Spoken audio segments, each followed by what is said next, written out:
Hi friends, ഇന്ന് നമ്മൾ ഈ വീഡിയോയിൽ നോക്കാൻ പോകുന്നത് എങ്ങനെയാണ് വിൻഡോസ് 10ൽ യൂസർ നെയിം ചേഞ്ച് ചെയ്യുക എന്നുള്ളതാണ്. അതിന് വേണ്ടിയിട്ട് കൺട്രോൾ പാനൽ ഒന്ന് ഓപ്പൺ ചെയ്യാം. ഇവിടെ നമുക്ക് അക്കൗണ്ട്സ് ആൻഡ് കാറ്റഗറി ഒന്ന് ഇപ്പം കാറ്റഗറി വ്യൂ ബൈ കാറ്റഗറിയിലാണ് വേണ്ടത്. In case view by large ഐക്കണിലാണെന്നുണ്ടെങ്കിൽ അത് ജസ്റ്റ് കാറ്റഗറിയിലോട്ട് ഒന്ന് ഷിഫ്റ്റ് ചെയ്തിടാം. അതിനുശേഷം നമ്മുടെ യൂസർ അക്കൗണ്ട് എന്നുള്ളത് ഓപ്പൺ ചെയ്യാം. ഇവിടെ ആഡ് ഓർ റിമൂവ് അക്കൗണ്ട് എന്നുള്ള ഈ ഒരു ഓപ്ഷൻ സെലക്ട് ചെയ്യാം.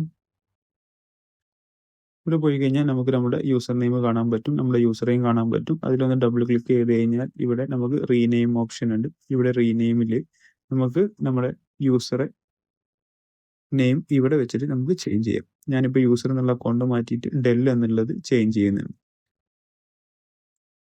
ഇപ്പം നോക്കിയാൽ കാണാം വീണ്ടും അത് യൂസർ എന്നുള്ള രീതിയിൽ തന്നെ ആയിരിക്കും. ഒന്ന് റീസ്റ്റാർട്ട് ചെയ്താൽ മാത്രമേ ഈ ഒരു ചേഞ്ച് നമ്മുടെ സിസ്റ്റത്തിൽ റിഫ്ലക്റ്റ് ആവുള്ളൂ. അതിന് വേണ്ടിയിട്ട് ഞാനൊന്ന് സിസ്റ്റം റീസ്റ്റാർട്ട് ചെയ്യുന്നുണ്ട്.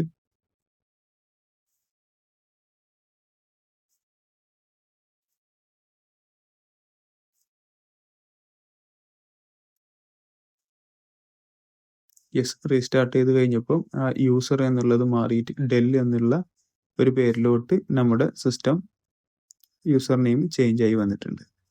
നിങ്ങൾക്ക് ഇവിടെ കാണാൻ പറ്റും ഡെൽ എന്നുള്ളത് മാറിയിട്ടുണ്ട്. ഇതേപോലെ നമുക്ക് ചേഞ്ച് ചെയ്യാവുന്നതാണ്.